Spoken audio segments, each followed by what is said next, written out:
See now, the Lord Almighty is about to take from Jerusalem and Judah both supply and support, all supplies of food and all supplies of water, the hero and the warrior, the judge and the prophet, the diviner and the elder, the captain of 50 and the person of rank, the counselor, skilled worker, and clever enchanter.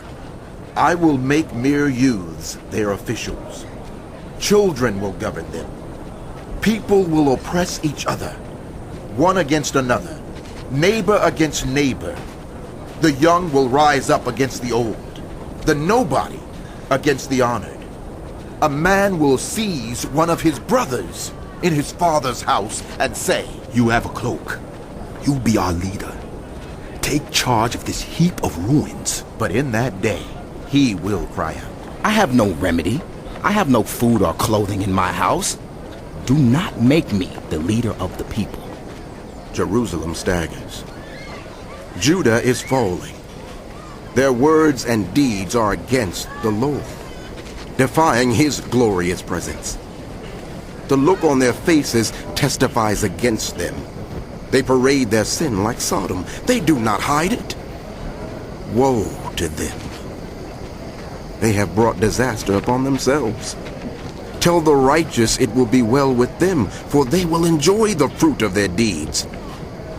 Woe to the wicked. Disaster is upon them.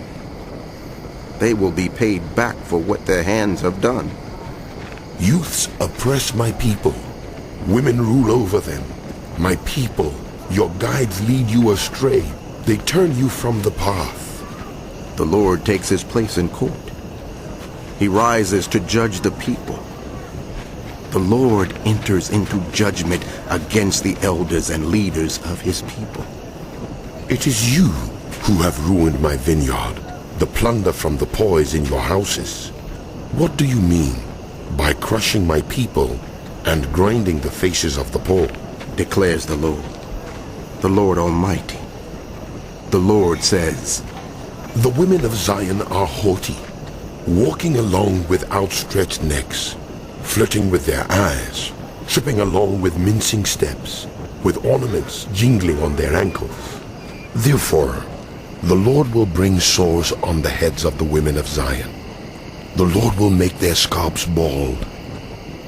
In that day, the Lord will snatch away their finery, the bangles and headbands and crescent necklaces, the earrings and bracelets and veils, the headdresses and ankle chains and sashes, the perfume bottles and charms, the signet rings and nose rings, the fine robes and the capes and cloaks, the purses and mirrors, and the linen garments and tiaras and shawls.